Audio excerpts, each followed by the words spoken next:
Oh. Should I lock the door? Oh. We're eating bugs in the West. And he was going around like all these countries that eat insects and being like, oh, this is perfectly good food. And we're more than happy to rip a head off a prawn and suck its brains out and call it gourmet. But we're not happy to munch a cricket when like 80% of the countries around the world do.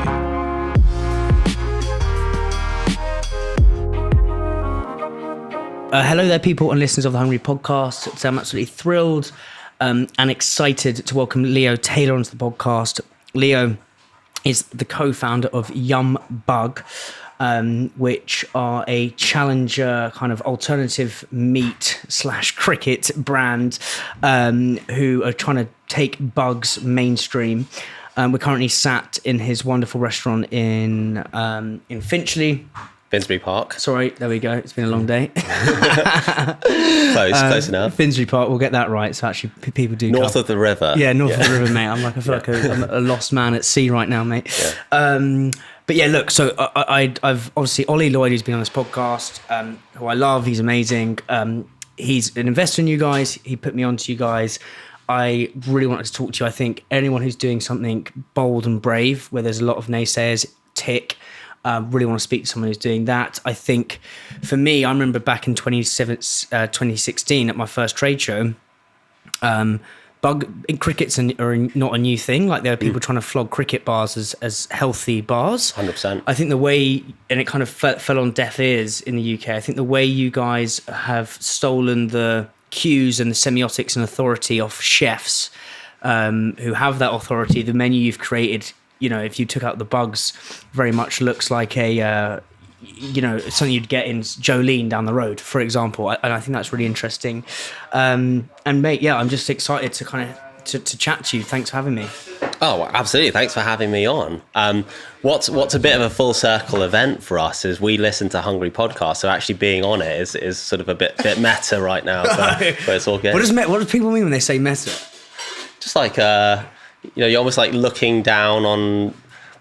Well, it's a good question. It's almost like an order of magnitude difference. So, right. Yeah, it's like I'm in the podcast that like we listen to on a weekly basis. Yes, if you see what I mean. Yeah, it's going to get very like that, especially as we're eating bugs that are kind of as you say, this is what the future tastes like on the poster behind us. But so, as I said, I love people who are doing the Mission Impossible, right? And I said what teed me up quite nicely is this morning I recorded with Josh from Can of Water 7 years ago, basically. And I remember seeing a can of water in Bailey and Sage in Wimbledon. I thought, fucking hell, good luck with that, mate. It's a can of water. Like, who's going to want that? Yeah. And I told him this, so I'm not slagging him off. I said this. And then he chucked you out. 8 years later, well, guess what? It's everywhere. It's Formula One. Loads of people using it. I think it's quite a nice way to start our conversation is, we're almost what does that sounds like a really wanky way of saying this, but like what if I could say to you, right, in 8 years time we're gonna have this conversation in 2032, that's right?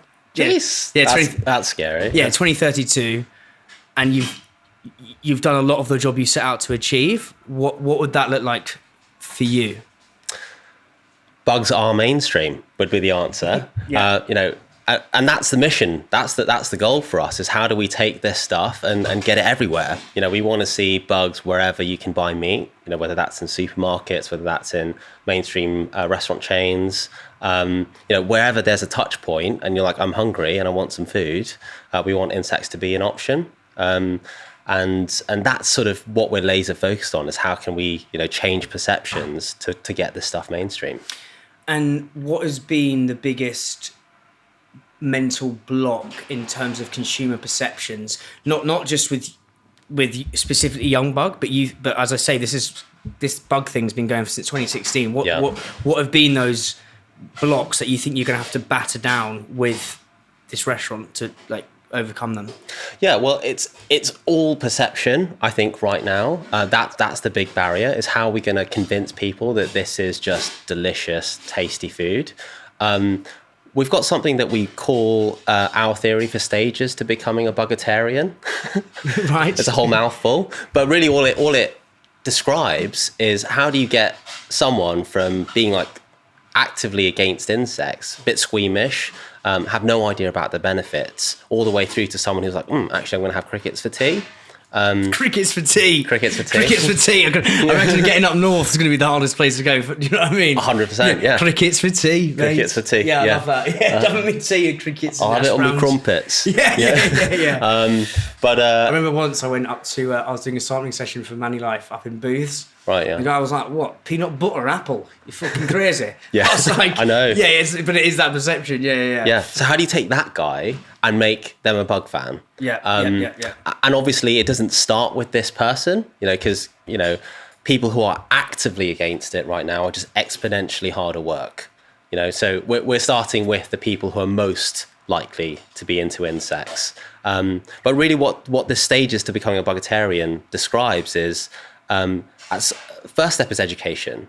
They've got to be educated because that creates a curiosity. It gets them to think, oh, I wonder what insects taste like. Here are all the benefits.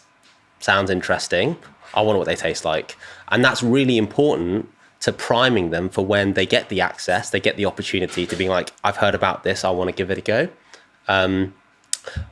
Then it's about creating a good experience. Once they give it a go, the experience has got to be perfect, got to be great. Otherwise, no one's going to come back, and especially the first experience is so key.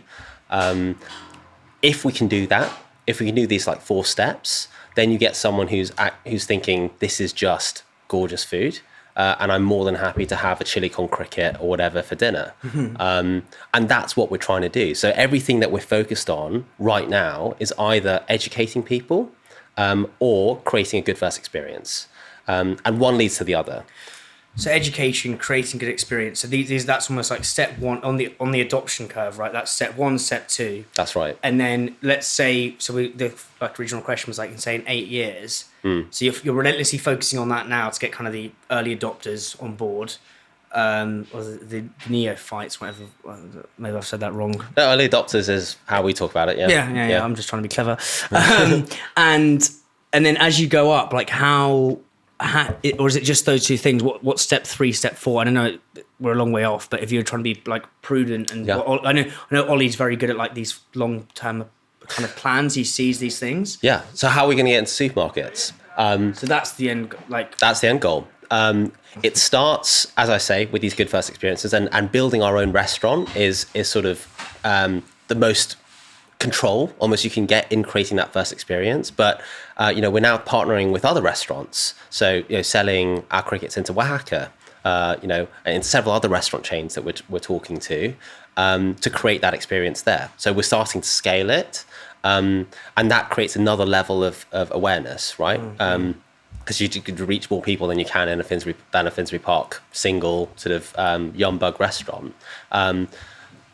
Once we do that, so that's the gear shift that we're sort of about to go into. Right. Once we do that, then supermarkets make a lot more sense. But the phase that we're in now, and we've got something called a phase state. We've got something called a mission bush, right? Which sounds a bit naughty. Sounds dodgy, mate. Sounds dodgy, yeah. It started as purpose statement, and it became sort of more and more innuendo. Mission bush, that's so jokes. Yeah. So show me a mission bush. So right, gonna have to do that after the show, Dan. Sorry. No, all good. So it starts with the mission statement, which is to create a more sustainable food system by integrating insects into everyday meals. So we exist. The never-ending purpose of this company is to create a more sustainable food system by integrating insects into meals, which immediately gives us some clarity, because now we're not necessarily a snack. It's all about getting red meat off the table, and how are we going to replace that? Below that is the phase. So what phase are we? Below that's the vision, which is, we want to see insects available wherever meat's an option. We want to see our ingredients in the supermarkets. Yep.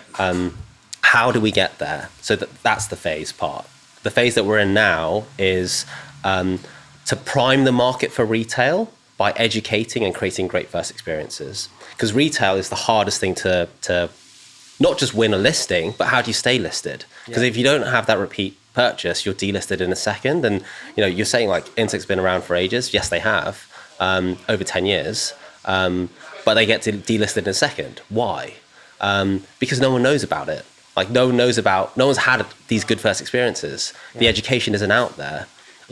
So we're priming the market by tackling those two things first, educating people and creating a good first experience. And as I say, that doesn't have to be us delivering the experience, which we are in the restaurant, but using others, using cool brands like Pizza Pilgrims or Honest Burgers or all of these guys to say like, oh, here's a cricket burger or here's a cricket pizza, and that as a way to introduce people to the fact that, oh, actually this cricket pizza is just as good as the meat feast or whatever, breaks down these barriers so that when we list in supermarkets, people are like, oh, actually I had that once and that was delicious, so I'm going to pick it up. It's we've got some food arriving now, which is going to, can't wait to try actually, mate.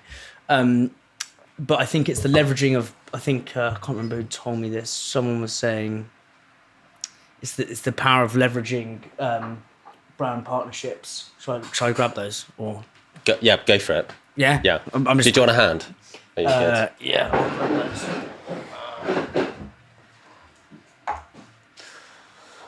Well, the bugs are on the way. So that, yeah, right. About this, mate. Right, there. Yeah, perfect. So just quickly. Yeah. So you've got this product for retail. What is the actual product? Is the product a kind of a burger, like a cricket burger, like or cricket mince, or what is the product? So the retail product is still unanswered. Right. Okay. It could be a whole load of things, and we've got some ideas as to what that could look like. What we do, though, is turn insects into meat ingredients that people already recognise. So like mince, like a patty that you can shape into a burger or meatballs, like a brisket that you can pull apart into strips. Yeah. And these are all, crickets. So that's sort of the starting point is how do you show people that it in a format that they recognise? Because when it looks like a bug, people are a lot more squeamish about it. So what we do in this restaurant and what we sell into other restaurants are just these ingredients. So we give the chefs like, here's some cricket mince, go, come up with some ideas. Yeah. So you've got, when you're saying these restaurants like a Pizza Pilgrims, you've got like, it's mince basically what you're selling. 100%, yeah. Okay, cool. Because I think one of the things in terms of, I think your strategy is really interesting in terms of how you're doing it differently versus these guys that fell at the wayside, which is people don't want a healthy cricket bar, like a bar, but like having it as a meat alternative is something. It's almost like always rephrase the question. How do we make crickets mainstream? It's what you guys have asked is like. What people didn't ask is like you say like, how do we, every time there's a meat option, how can we be there? Yeah, that's a much better question than how do we flog people insects. Yes, essentially. And I think it's really the smart answer lies in the dumb question, not in the dumb question, but in the question. The answer lies in the question, right? I think that reframe of like, let's go. Every occasion there could be meat, will be there. Because suddenly this reframes everything in terms of, right, we're going to get the right chefs on board. You've got Tim Mollimer from Nando's. I tried to get hold of him a gazillion times to when I was at Money Life. Oh, really? Never got back to me. He is the most decent guy ever. Yeah, he's head of food Nando's, isn't he? He is, yeah. Oh, man, I love a Nando's. And he's got Dynamo. Yeah, his own pizza joint. Yeah, I worked there quite a lot when I was living in Fulham. It's really sick. Really? Yeah, the food's really good. Food's really, really good. So he did a cricket pizza, which absolutely banged. Really? Yeah. Oh, banging. And so I think it's really, really smart. And also I think this leveraging of brand partnerships as a small challenger brand is really like clever. It's what Trip did with Calm, the meditation app. It's like, CBD and Trip, they go together like bugs, pizza, bugs, burgers. It's really smart. Should we tuck into some of this and then we can continue? So what have we got? What we've got here. So you've got the sourdough with the cricket brown butter. So there's crickets in the butter and a cricket crumb on top. Cricket crumb on top, yeah. What I like about it is it feels, are you going to dig them as well? Yeah, 100%. Well, actually, I'm going to say like a fat fuck, stuff in my face. Well, neither of us have had lunch, so here we go.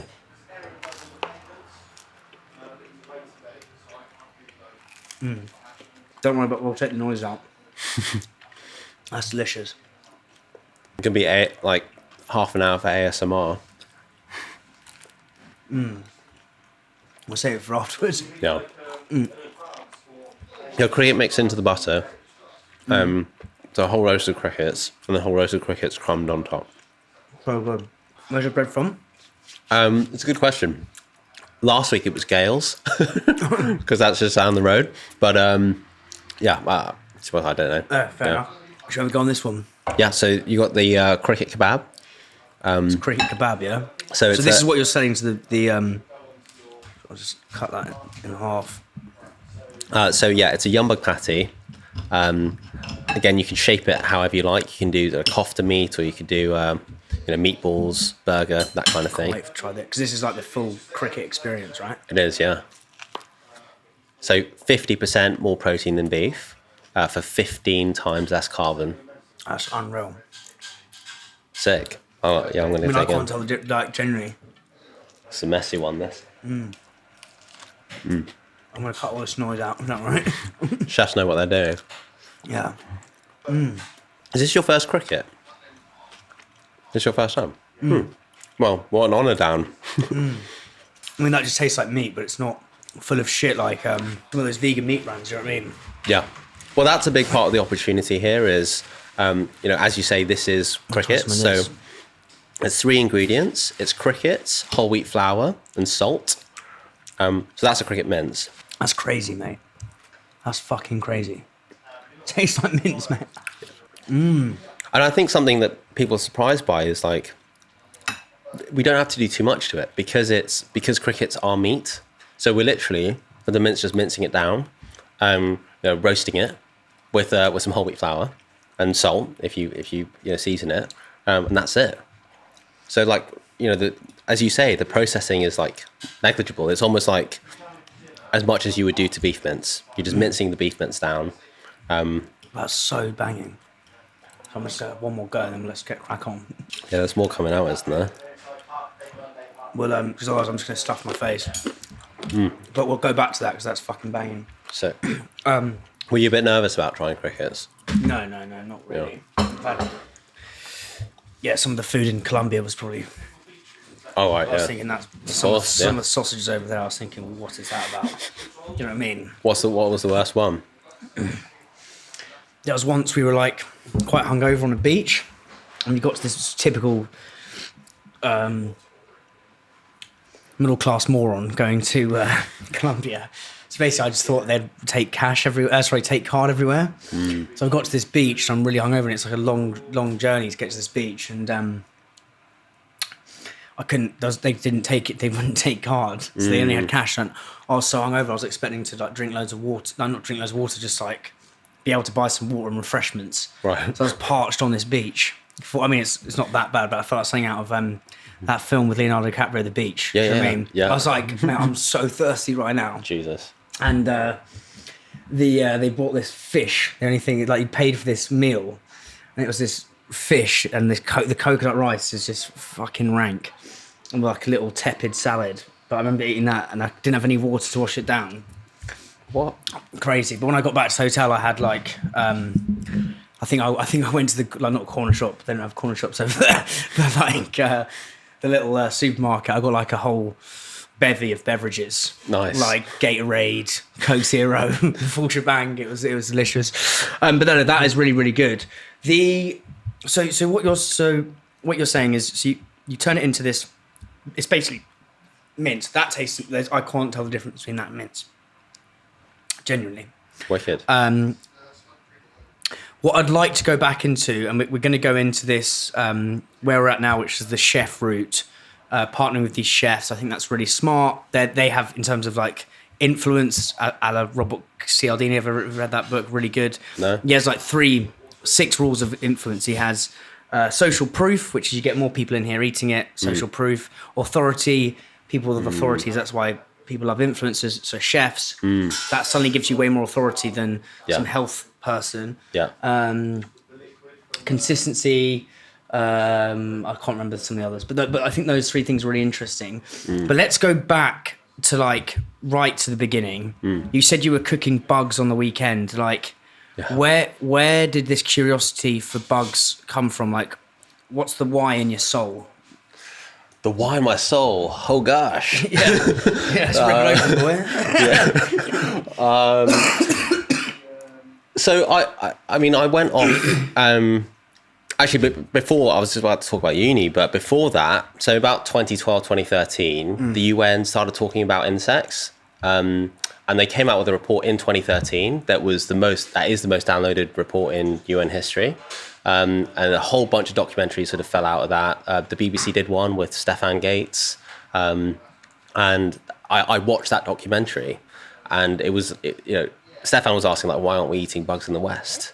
And he was going around like all these countries that eat insects, and being like, this is perfectly good food. Why aren't we? And we're more than happy to rip a head off a prawn and suck its brains out and call it gourmet, but we're not happy to munch a cricket when like 80% of the countries around the world do. Yes, so that's really So that's really clever because I read somewhere that it's like you eat prawns, don't you? Yeah, that's one of your marketing messages, isn't it? Exactly. Prawns are sea bugs. Yeah. Interesting.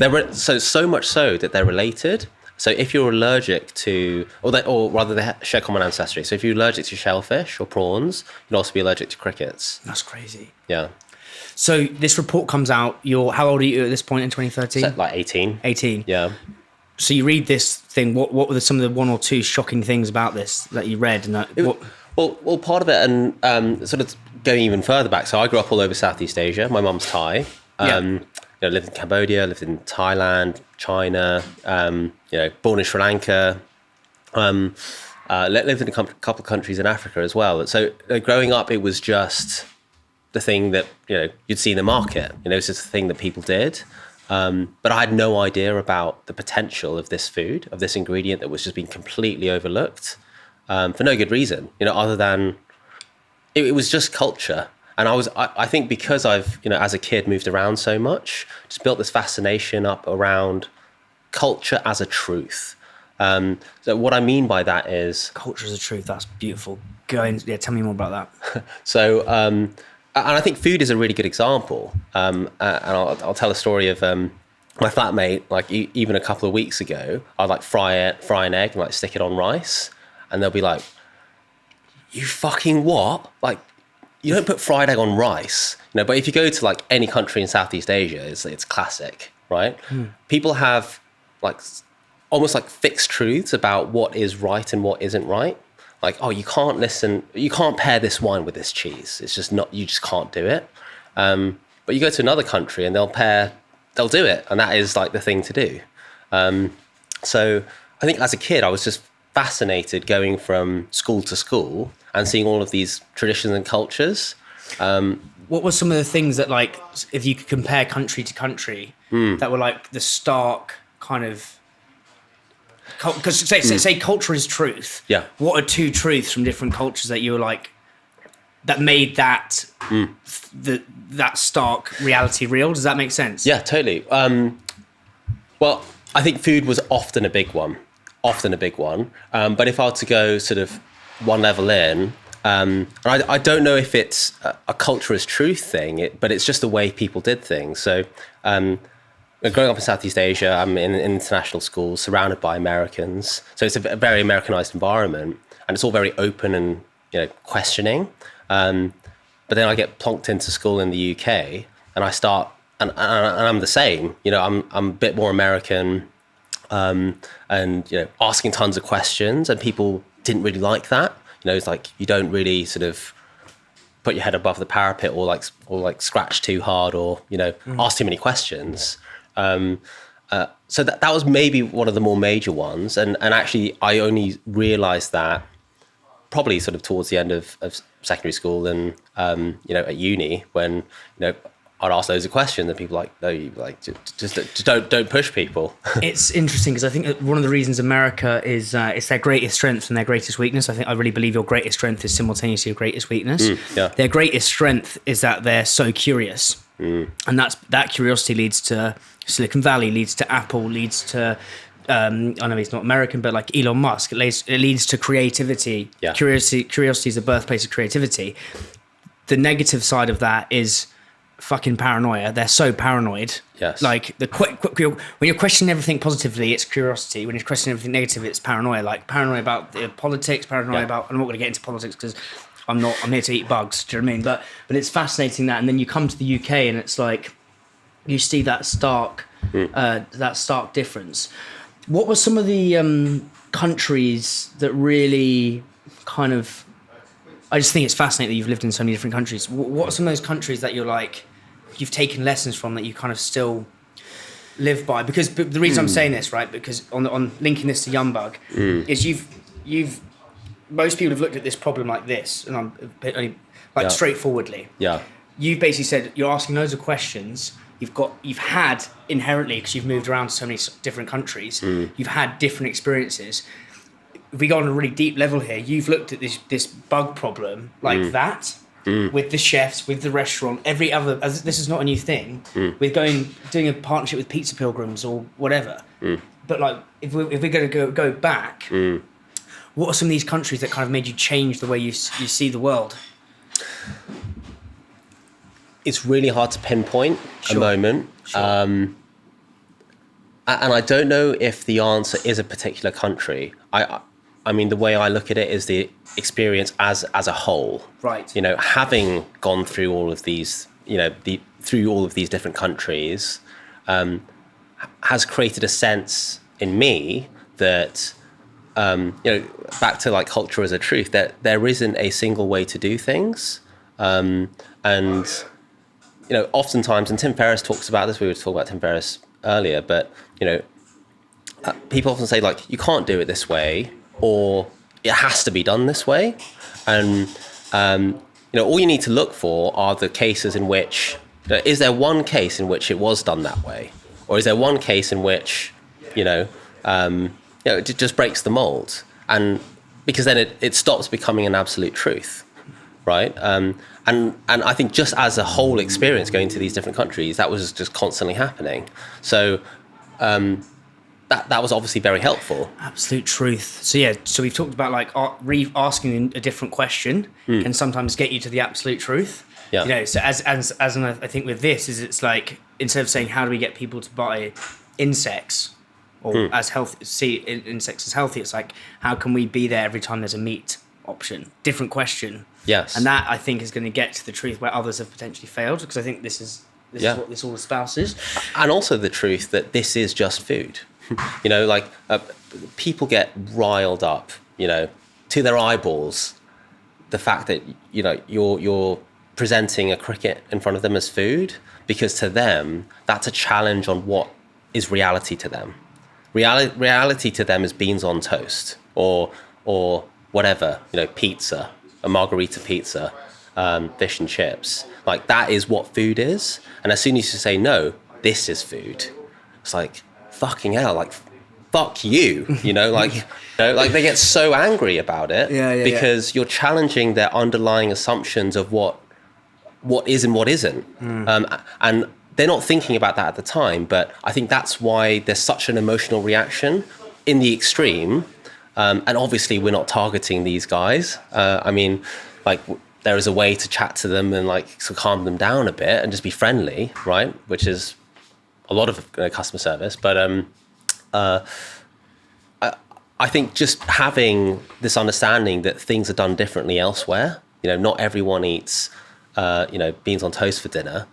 Just allows you to look at life in a different way. But also, I think you're stealing the kind of the semiotics of like high-end restaurants at the minute, and I think that helps break down that big it's crickets, do you know what I mean, or whatever, however way you say it, right? So it's like in front of the menu it says small plates, so small plates is all the vogue right now. You go to any restaurant in Shoreditch or fill in the blank Soho, it's all small plates. This is a menu, banging.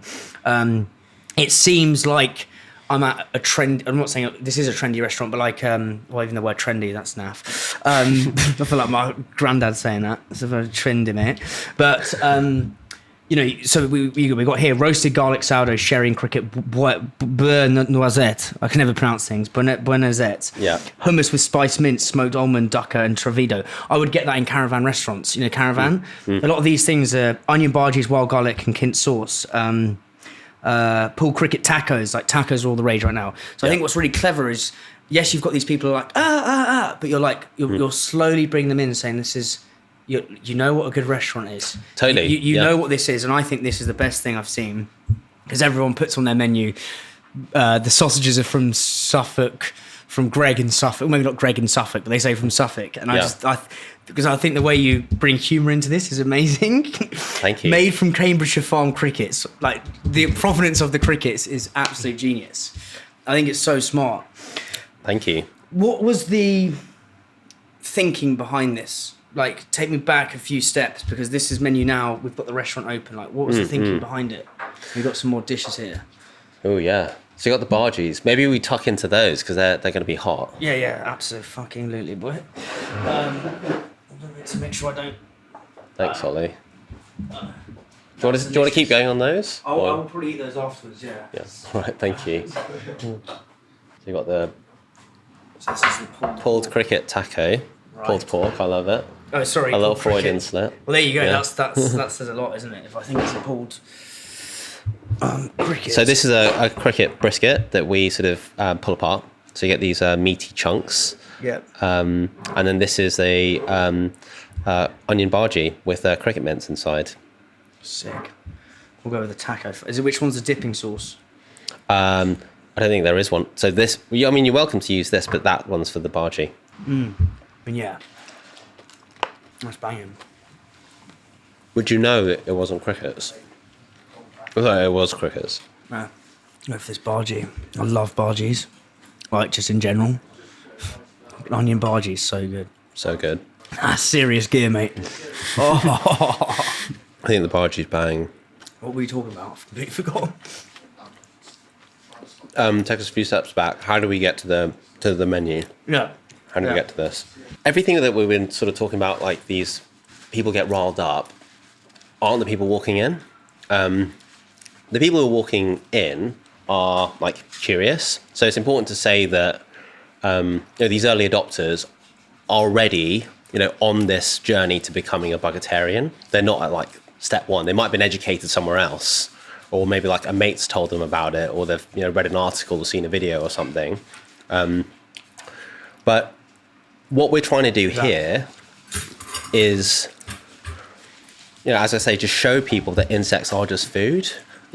Like you said, like the pulled pork taco. Like that. Is that an insect? Yeah, that's a whole cricket there. Yeah. Yeah. It is all about just having a great time in a restaurant. And what's really cool for us to see, and what makes me super happy, is seeing a table that's just having a laugh.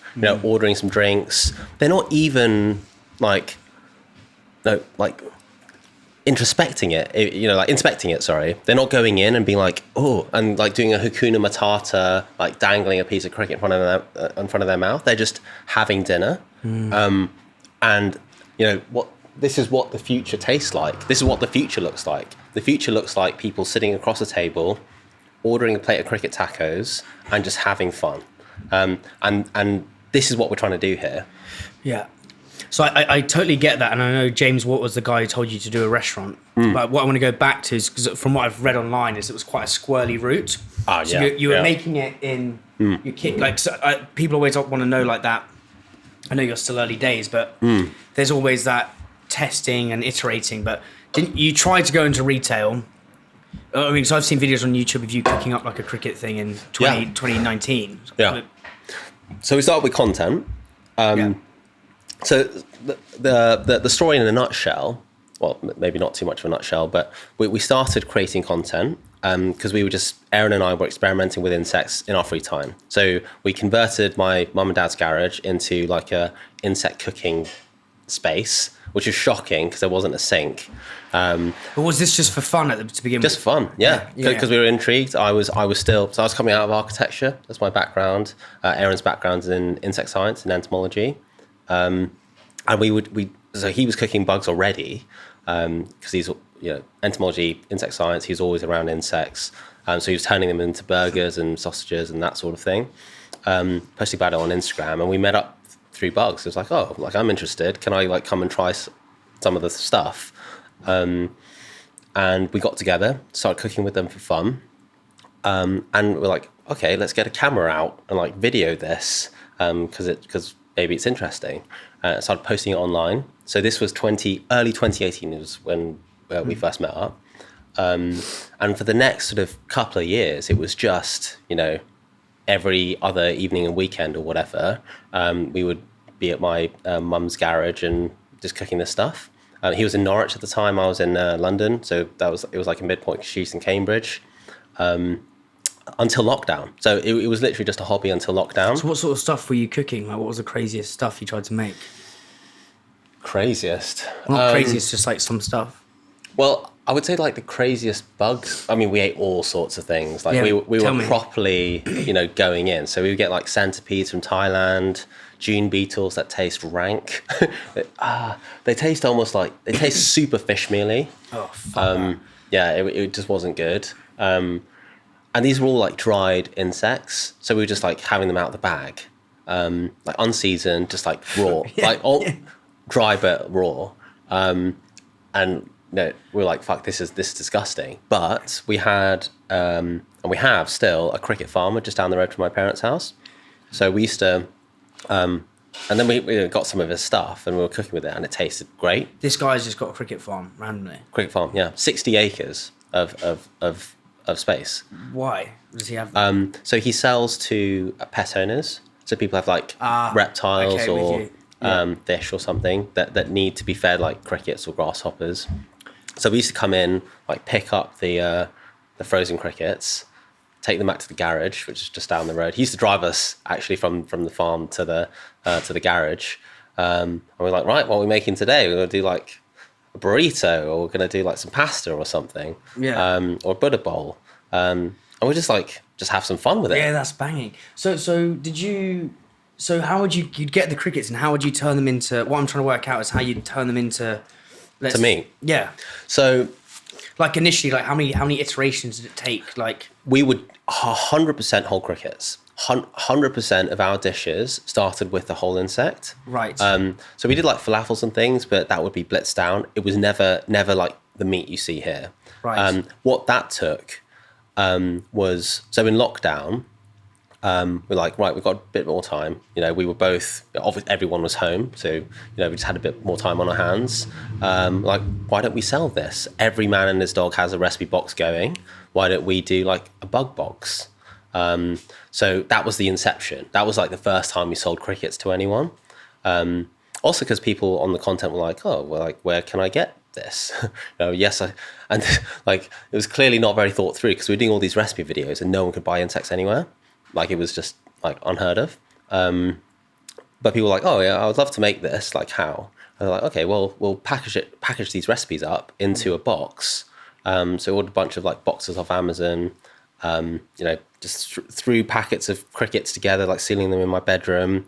It was all very hands-on. Hairnet in the bedroom. The bedroom became literally everything. It was like the living room where we ate, where we were like working and stuff.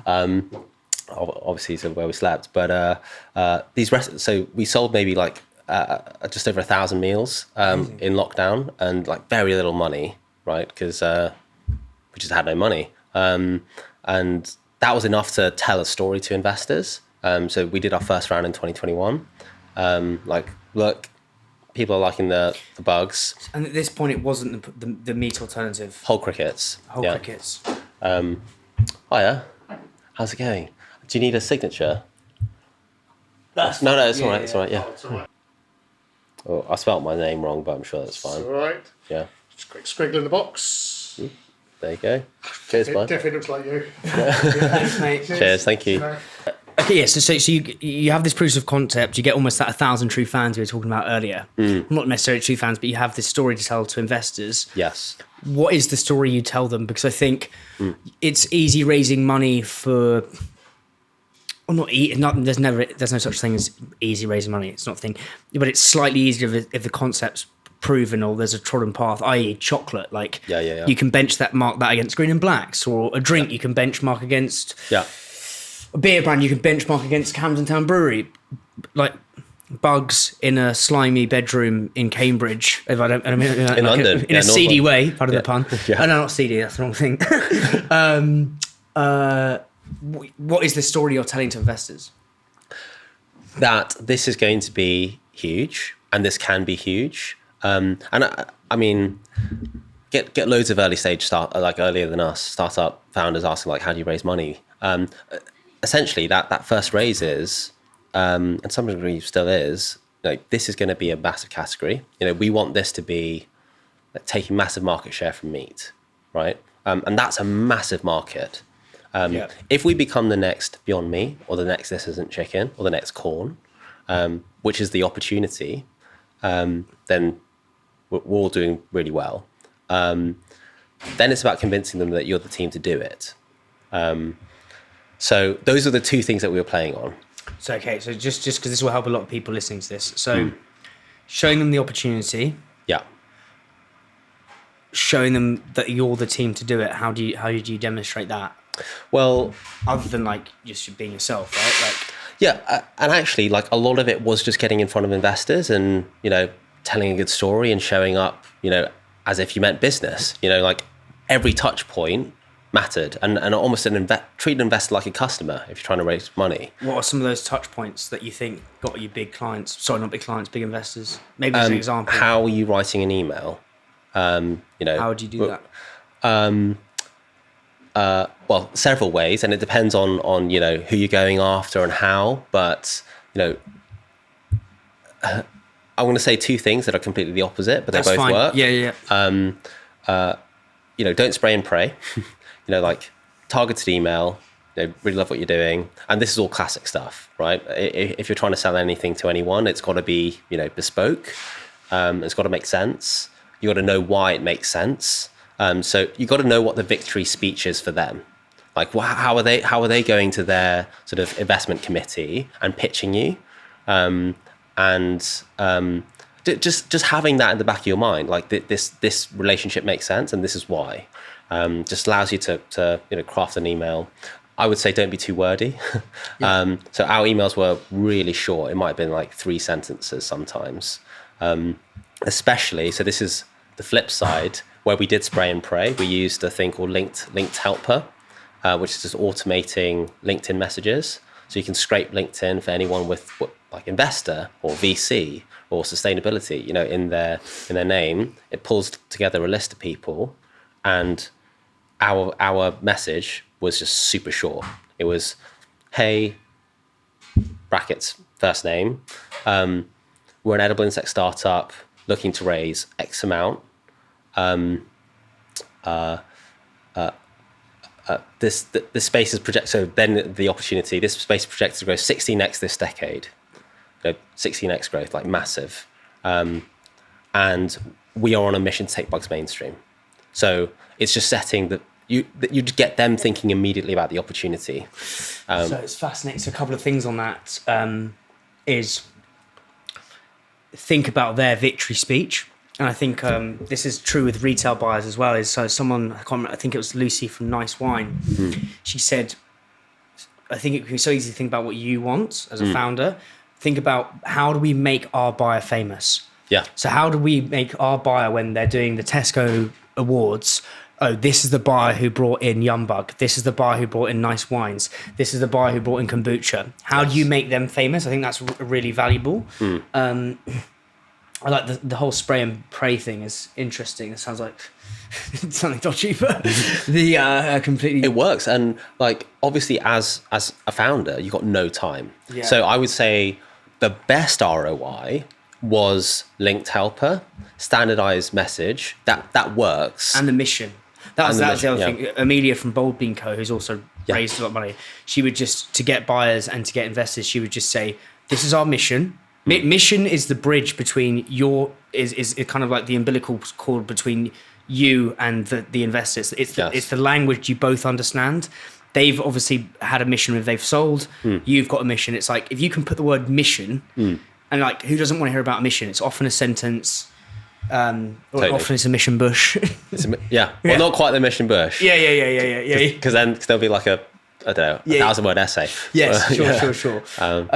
That's fascinating. So you get the money on board, and then what are the real painful steps when you're like, I just want to give up, like on the kind of tumultuous, treacherous road to creating this AltMeat, essentially?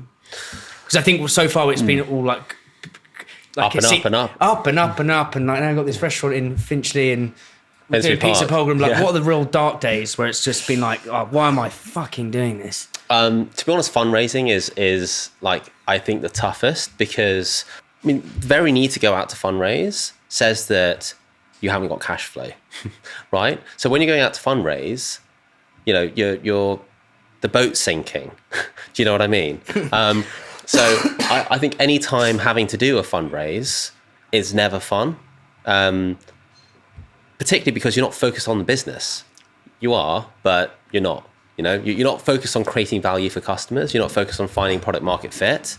You're focused on finding story investor fit.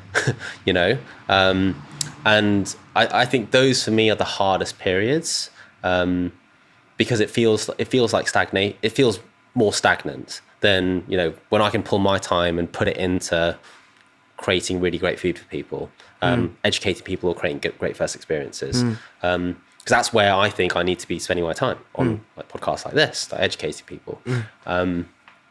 So, and there's been, you know, a couple of fundraisers. So, you know, going through those peaks and troughs, you know, dealing with investors can be, you know, tough sometimes. People several times have you know, committed money, or like, great, we're over the line, and then they retract some for whatever reason. How do you deal with that? Is there, and maybe not give names, but is there a particular poignant or potent moment where that bubbles up a feeling of like being stung? It's a really good question, and I think initially, early on, you know, it hit me harder when this happens. But I feel very fortunate in having the mindset that it's all progress, if that makes sense. So the fact that this particular investor is still investing is still fucking amazing. If you asked me, you know, 6 months before, if I were to get X person on, you know, this investment firm or individual for $5,000, you know, versus the X amount that they committed, I would have been freaking ecstatic. And I think a lot of, hi there. Hi, how are you? No worries. How are you? Do you mind if I drop in my car? Sure, yeah. Feel free to leave it on side. Yes. Fantastic. Wine and dine. Well, eat and dine. And Eat and dine. Yes. Lovely. Yeah. I'm all into the foods. thank you so much. Yeah. Cheers. Thank you. Should I lock the door? No, that's good. I actually think these bits are the bits that are important. All right. Oh my days, I've been working on something very special. Introducing the Hungry Sales Secrets Workshop. 14 unshakable challenger brand sales secrets that you'll never find on a Mars training program taught by Ian in beige chinos. I'm sorry, Ian. This is going to help your team creatively think outside the box to unlock more listings. Stop selling, start storytelling to actually get buyers on board with your brand. Stand out and be memorable versus every other account manager. I've used these secrets to unlock listings at Ocado, Whole Foods, Milk & More, Planet Organics, Selfridges, Crosstown Donuts, Booths, Harrods, Black Sheep Coffee, M&S, Harvey Nicks, loads of wholesalers. I use these same principles and secrets to turn Hungry from literally nothing in my parents' bedroom to my full-time gig through selling sponsorship. I've used the secrets to land guests I literally had no right to when I had like 313 followers. Julian Metcalf, Seth Godin, James Bailey, Roy Sutherland, tons more. Last year, I ran the workshop for Course and Press. They absolutely loved it. Next week, I'm running it for Vita Coco. If you want to take your sales team to another level, if you want to know my secrets, email me, alwayshungrydan@gmail.com. Okay. We were talking about, how do we deal with difficult situations? Like, yes, investors? so investors, or just the hard days, like how do you keep going when it gets rough? Perspective, right? And I think it's really important, and that's so easy to say when you're in it, but I think it really is what's kept me going, is looking at this entire picture and saying, because ultimately, well, you can tell yourself a myriad of different stories, right? You can look at your day of investor meetings and not having much money in the bank and say, fuck me, right? Like, this looks horrific, right? Yeah. And you might get to the end of that day and it might be all no's. But you could tell yourself the story that this is what it takes to do something amazing. This is what it takes to build change in the world. And how fortunate am I to be in these trenches? And we have a saying at YUMBUG, another day in paradise, even when like everything's on fire, which it has been, right? Examples like the bug kits eventually didn't work, which is why we're now sitting in a restaurant. It's like the whole strategy was on fire. Like we weren't executing D2C properly. We had to pivot. Like not enough people were into whole crickets, and that was the product. Like, what are we going to do? And having the perspective of like, oh, well, actually, kind of this is what it takes. This was always going to be what happens. And like self-expectation management, I think, can only happen when you have that perspective, when you feel lucky to be in the trenches. And this is something that we really try to hire for, like you're not joining a cruise ship. No one's sipping a pina colada. You're in a freaking dinghy with holes in it, and you got to turn up in this dinghy and think it's another day in paradise if we're going to move forward. And I think Aaron and I are very lucky, and I use the word lucky intentionally, because we've just been exposed to this way of thinking, and we've just been able to adopt it, and it's helped us deal with really, really difficult things. It's such a good mindset. I think, it's benchmarking it, like looking down to what Josh was saying to me this morning. He's just like, every time things got hard, I just realized that like basically every founder I've sat opposite, there's a common, they're very different. Everyone is very different. If I could link like a golden thread through each, it's one of the superpowers is this ability just to change perspective, but do it like vehemently quickly, like super quickly. So it's like, we're not on a dinghy drowning, we're on paradise. Like bang, the common one, I think Stu from Minor Figures told me this. I think Freya from Fixate, it's not I have to, I get to. Yeah. Like, it's like, mate, we could be in, like, one of my editors is in Ukraine. I spoke to him on the phone the other day, on Zoom. Yeah.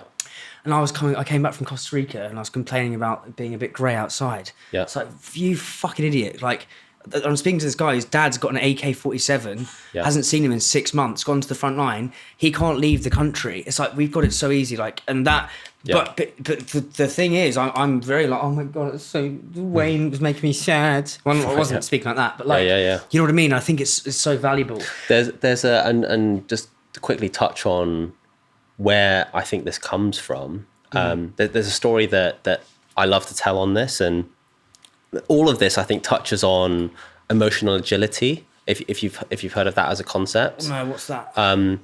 There's a book out there. I forget the name of the author. Really sorry to the author, but if you just Google emotional agility, it's really this idea that you are showing up in the world with your emotions intentionally. A lot of people hear the word emotional agility and think like, oh, that's not being angry, that's not feeling. You become more robot, but actually it's the idea that you are feeling. So you experience the anger, but you show up in a way that you want to show up. So if you are feeling angry, let's say, member of staff have done something shit, are you shouting at them and barking at them? Or are you, and is that helpful is ultimately the question. Or are you showing up in a way that you want to be showing up? What would be more helpful? Actually just having a chat and being all calm and cool-headed. And I think that mentality is so helpful and so important and so necessary to not go insane, because you can start to be intentional about how you want to be. And the weather is such a classic example of how people's emotions are reactive, right? So shit day today, mate. It's raining. amazing day today. We've got sunshine.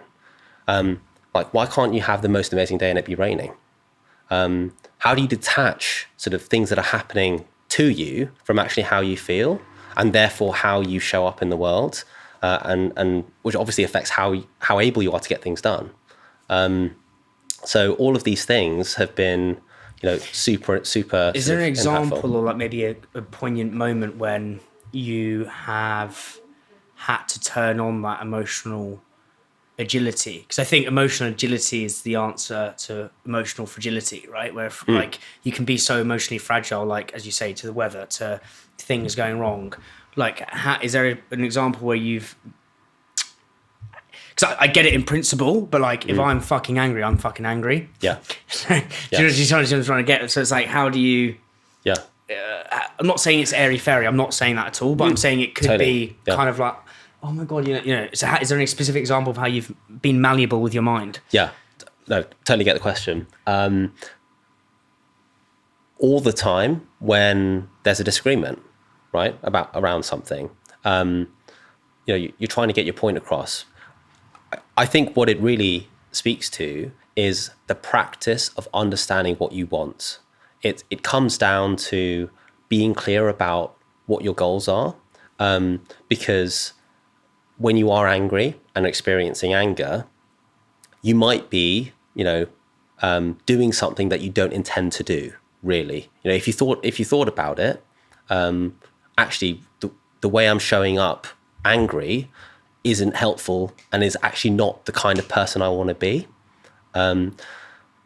So practicing, just being aware of actually what you want in the world, and this could be any level. So you asked for an example. I mean, it's tricky. It's tricky for me to, because we're such a small team. It's tricky, to talk about specific instances. But you can imagine, like in a disagreement, just asking yourself, like, what's the goal here? Like, it's not about me winning. It's about us making the right decision. And Steve Jobs, was like, I think, the master at this. Really great. We're talking about emotional agility, but like intellectual agility, in the sense that, the best reason wins. So you might be wrong, but we're in this, what are we doing here? We're trying to make the best decision possible in this argument. We're not here because we want our egos to win. We're not here because anything other than we need to make the best decision we can now. And the awareness of that goal allows you to move towards it in a more sort of intentional way. Whereas if it was an all-out war, like, that's fucking stupid. You might get to an answer, but it's really inefficient. Yeah. And it's really inefficient because people are walking away from that situation feeling hurt, feeling unheard. So I've talked, not specifically to an example, but I get it. It happens all the time. I get it. It's just, it's asking yourself the question, where are we trying to get to? Rory Sutherland's new book is we need to solve arguments, not, we need to solve problems, not arguments.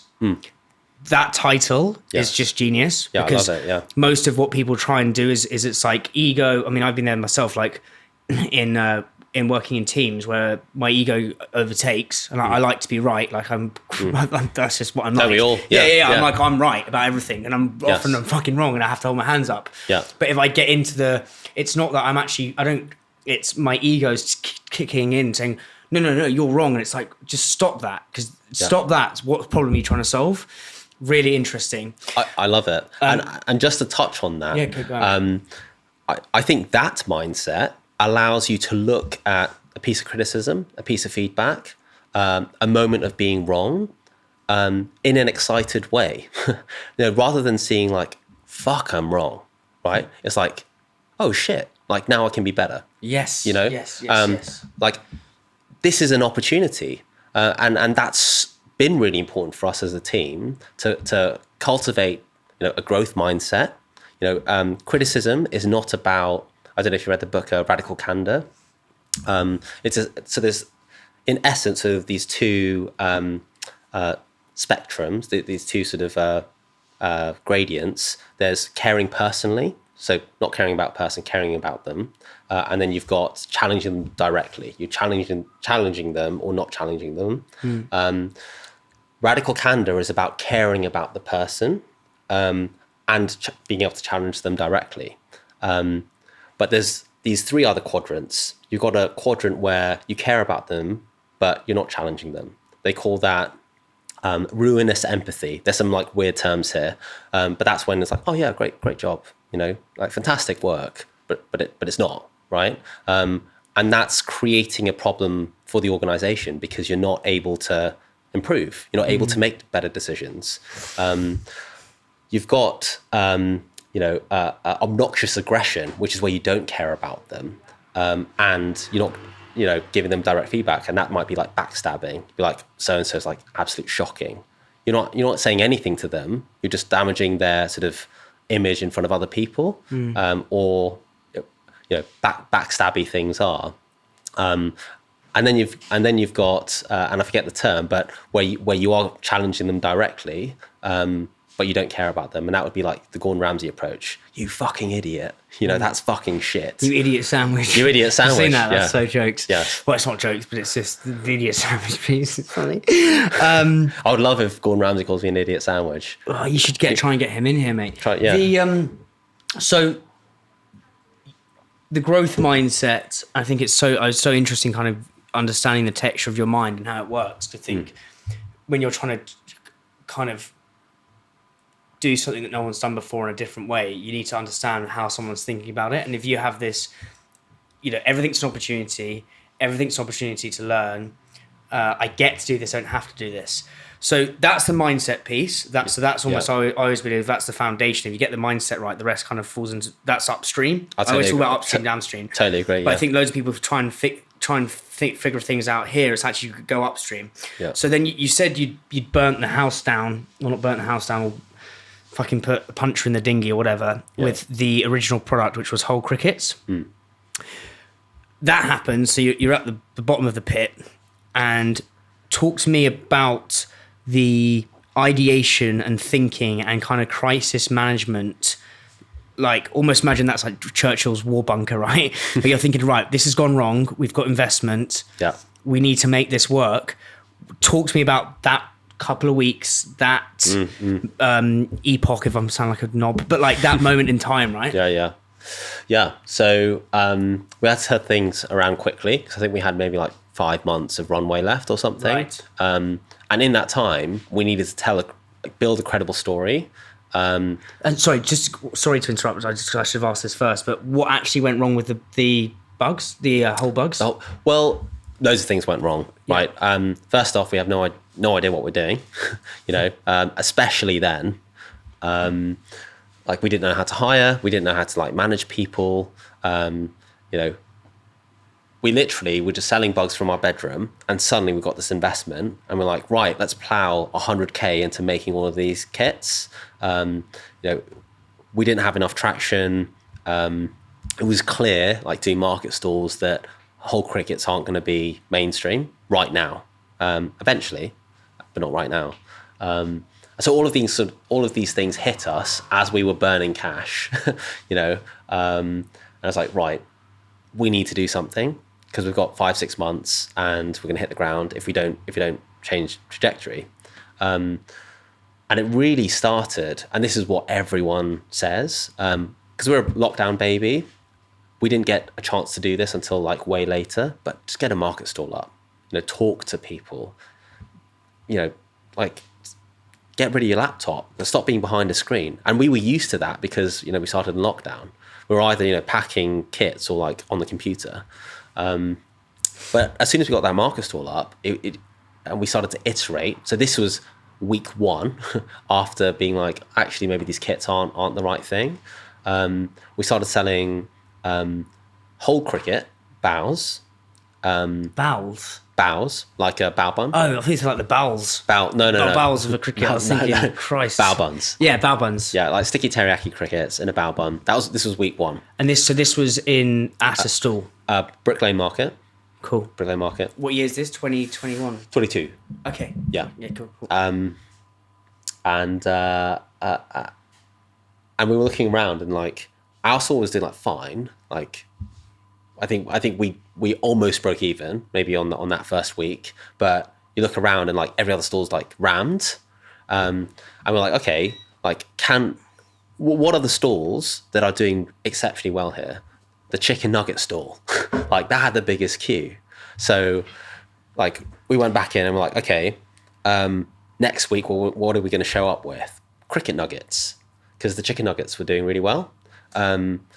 So we had a few days.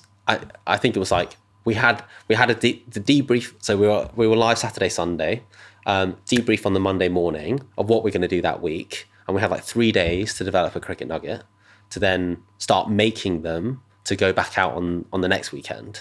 But somehow like we like made it and it tasted great. And actually you can go on our Instagram and see like us tasting the cricket nuggets for the first time. So was the meat white? yeah, How did you do that?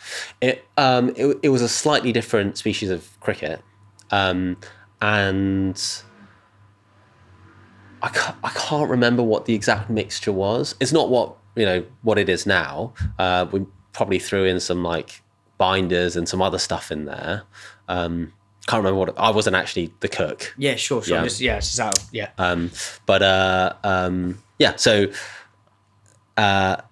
we had these cricket nuggets, like, and they flew off like the next week, and we're like, oh wow, like that's cool, So that gave us a bit of confidence.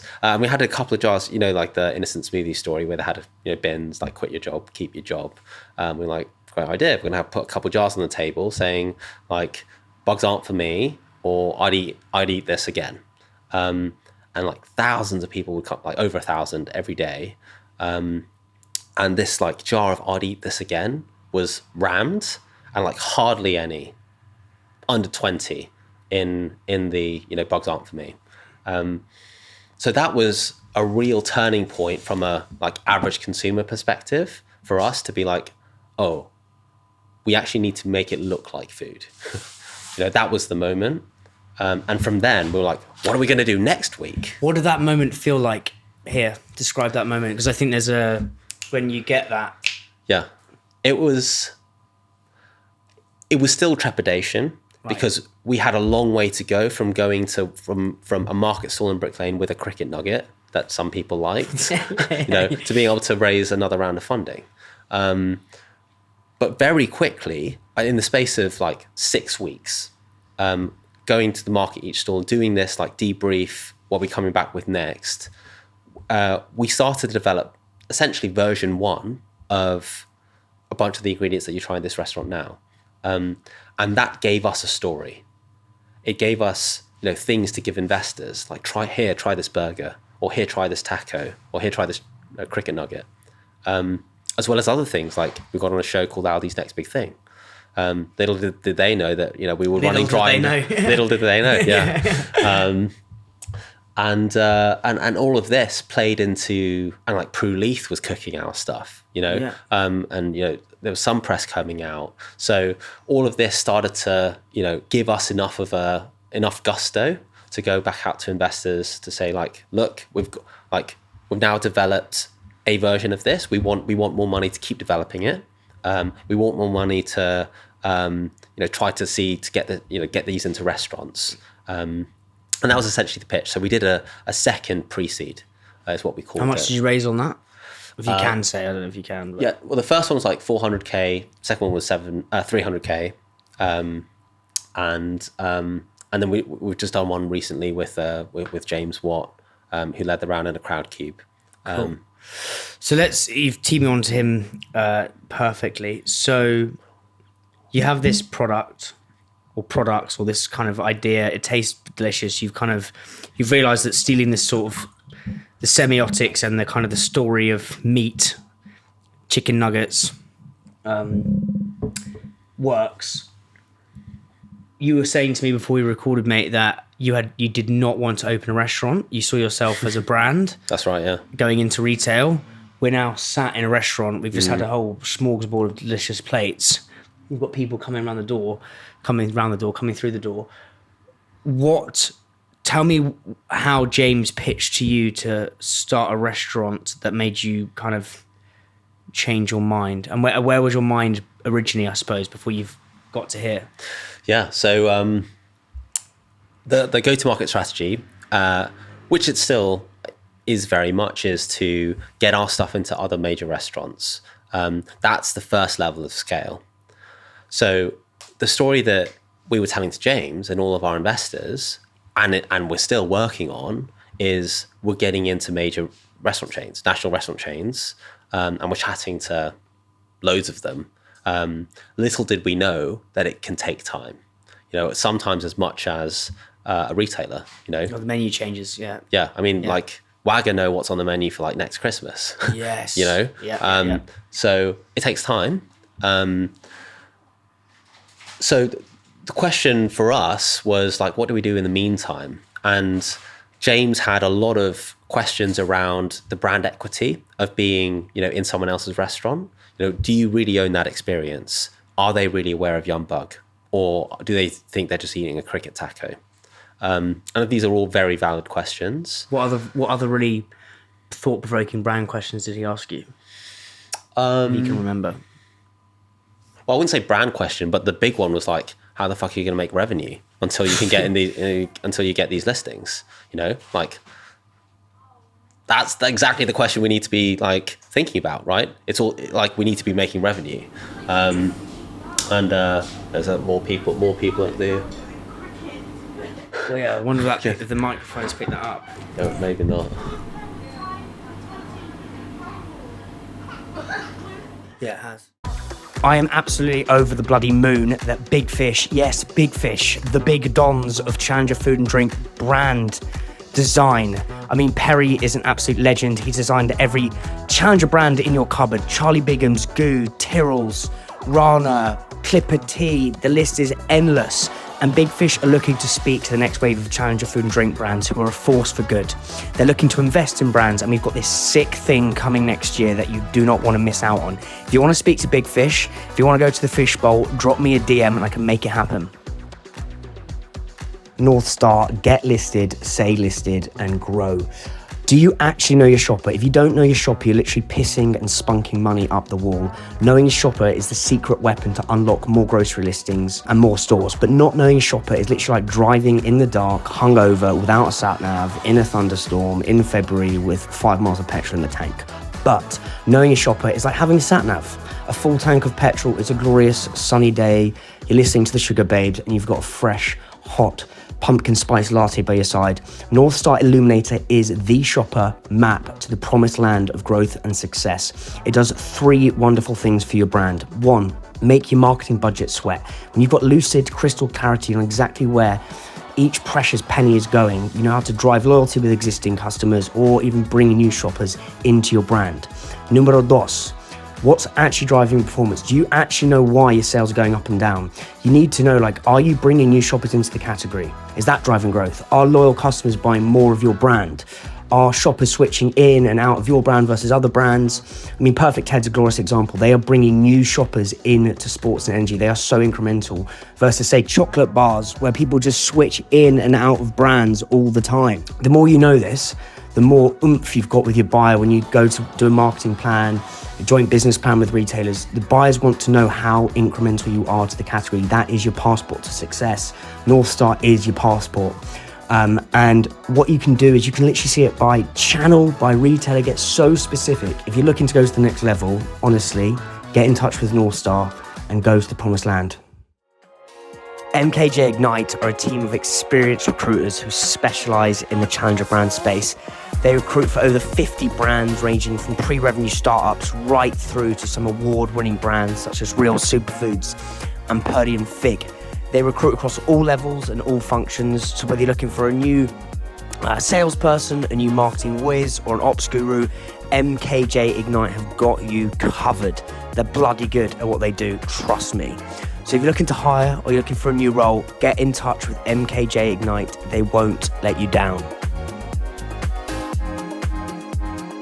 Are you looking to turbocharge your brand, take it to another level, save money, save energy, save stress, save time? Well, I've got the perfect thing for you. I am delighted to announce that HC Brands, formerly HC Consulting, my boy Harry Clark, has just launched a commercial growth accelerator program designed specifically for challenger food and drink brands. You can upskill your commercial team. They've got so many modules, you can handpick them, where you can do the full shebang. You're going to save hours of research. You're going to get the tools to turbocharge your growth, get better clarity on your brand's objectives and directions. And look, Harry's worked with some amazing brands, Holy Moly, Islands, Savile, and Rooted Drinks. He's really helped me with a strategy for Hungary. Yeah, if you're looking to turbocharge your brand, link in the show notes, and you're going to be able to do that easy peasy, lemon squeezy. So he's asking us all these questions, and he was like, look, guys, I think the restaurant strategy makes sense because it's revenue, but you need to be owning this experience. If you're creating good first experience, like, own it, like, be the brand. Initially the restaurant idea just didn't make sense to us because, restaurants are closing down all around, right? You look at inflation, people are going out less. And we were like, do we really want to be in the business of setting up a bug restaurant and amongst all this, But actually, to circle back on the opportunity, like, maybe if you're another kebab shop, you're closing down. Maybe if you're another, pizza shop, you're closing down. But there aren't any bug restaurants, Yeah. We're the one and only, So we can be, what does it take to be the fucking best bug restaurant, Well, the one and only, but what does it take to be an amazing restaurant? Just because the market's moving one way doesn't mean that there isn't an opportunity. And actually, in our context, it made perfect sense. We need to be, as you say, building that credibility, getting these chefs involved, learning more about how you can use our ingredient, building up that, these case studies of shots of people coming into the restaurant having an amazing time, as a sampling experience, it just completely blows anything out of the water. And I think what we discovered is that there is a not variation, but a scale between the depth of experience that you're creating. Shallow experiences are great. On the street, yeah, great, move on. But what we need to be creating a depth of experience where people are eating a meal, because then they become like a soldier. Have you heard of? Message. Have you heard of? I've talked about this a lot. Is meek fans versus diehard fans? Yeah. And the obvious kind of a bit like the spray and pray, which is the Instagram adverts. It's the kind of the handing out, which does work. Very meek and shallow fans. Yeah. But have you heard of Paul Graham's do things that don't scale? Love it. Yeah, which is basically this, which is you're doing something that doesn't scale right now, i.e. setting up a restaurant in Finchley, but you have to... Finsbury Park. Fucking hell, sorry, mate. Finsbury Park. Yeah. You have to kind of go and get those evangelists. You have to go and yes. And the way you get the evangelists is, I could try that. Yeah. Someone could give me a little, when they have the little things that they dish out on the toothpicks. Yeah. All right. Yeah. Well, I'm a meek fan. I come in here, but when I rocked up, the music was blasting. There's a good vibe in here. I see the bugs are here, baby. This is the future. I have a good time with my mates. That level of depth is like, that's in my soul. And then you get enough of those people going. 100%. They spread the story for you. Yeah. Something that's worked really well for us. I mean, this is intrinsically... oh, bless you. But sorry, mate. It's right. This is intrinsically a story just because of what it is. And the number of people who come in here and say, like, I just haven't stopped talking about bugs all day to my office. There is 100% word of mouth.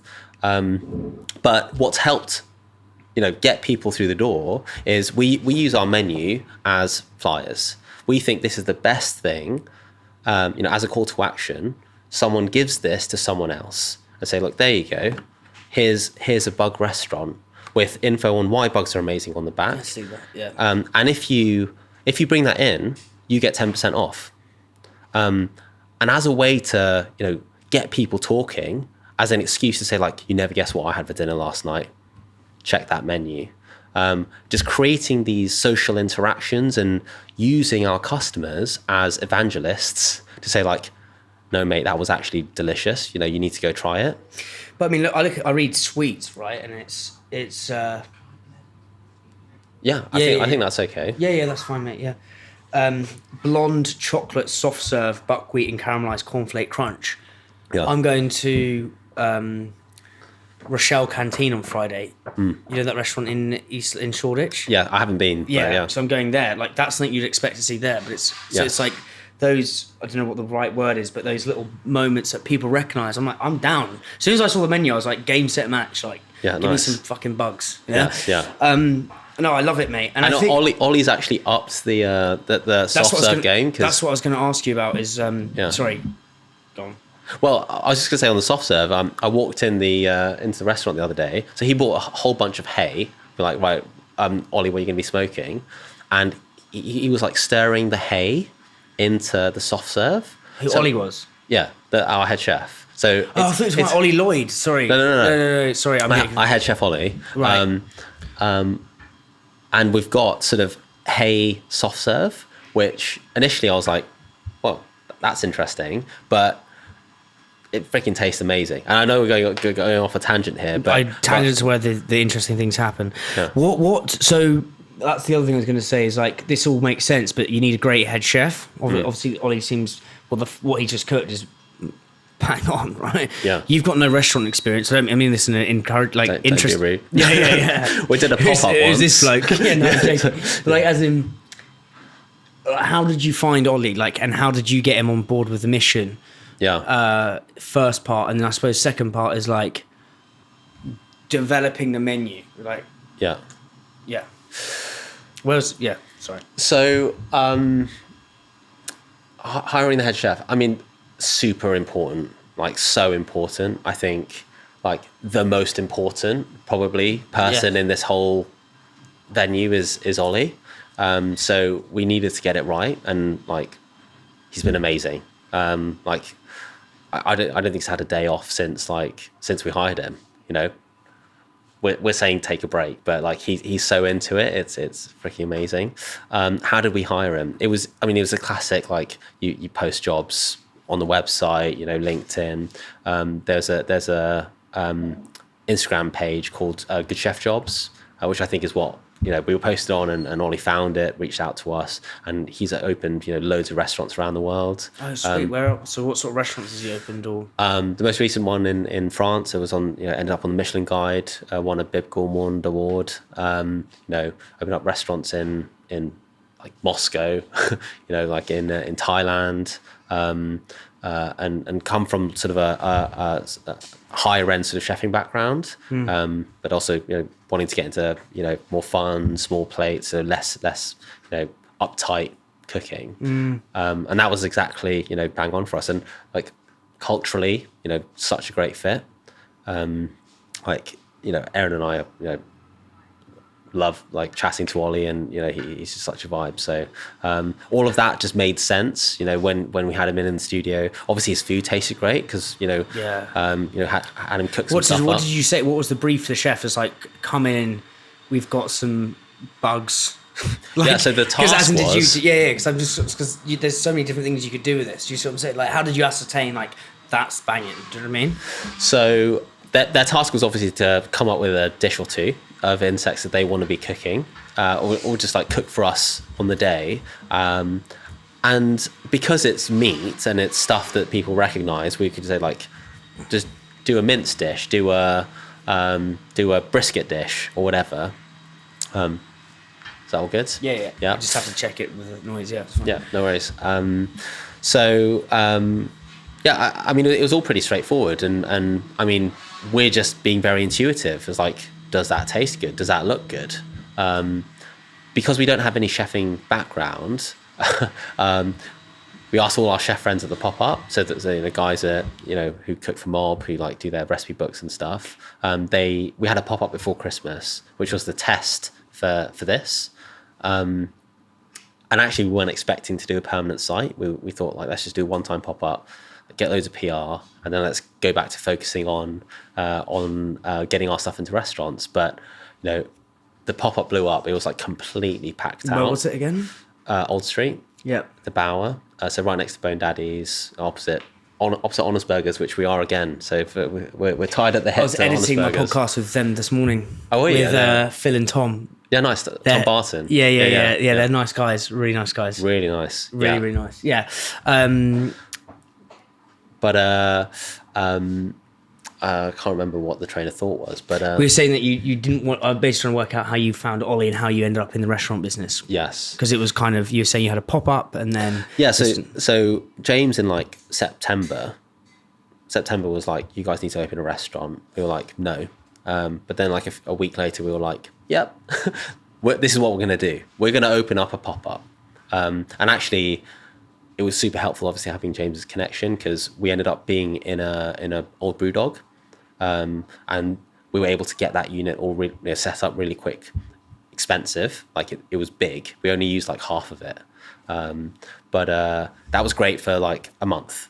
Got all these chefs involved, did the pop-up, massive waiting list, like thousands of people on it, like trying to get a table who couldn't get a table. Yeah, there's a real, in terms of all of this, like another thing that I've been thinking about recently is that, have you heard of the book Oversubscribed? I have, yes. It's like almost like you could in theory, it's always about selling less. Ultimately, it boils down to supply and demand, right? But it's always creating hype and a waiting list where people can't have it. Yeah. Like I think another part of this whole movement exploding is almost, this is scarce because there's only X amount of seats in the restaurant. That's right. Yeah. And over time that will build, and it's almost the analogy is not analogy, but the prime example is, what is that burger that has just opened in fucking hell, in Soho. The really flat, the really smashed one. Yeah, the like really the French smashed style. one, the French one with the yellow branding. Yeah, the name I forget. is on the tip of my tongue, but anyway, the genius of that is they're open for 3 hours a day. Yeah. Yes. They the menu is so small, it's kind of annoyingly small, but it just shows that what they do is good. Yeah. But a part of their reasoning is the 3 hours creates this oversubscribed thing, and people want things they can't have on a basic psychological level. Yeah. Creates that tension. Yeah. So I think there's that waiting list thing is a really interesting piece about, like, obviously right now you're trying to get people, punters in the door. Yeah. But I reckon in 6 months' time, people will be gagging, and you just need to keep that tension so tense. Yes. No, 100%. Yeah. 100%. And it's something we think a lot about, and it's a fine line to trot, especially when you're a bug startup and like trying to build a category.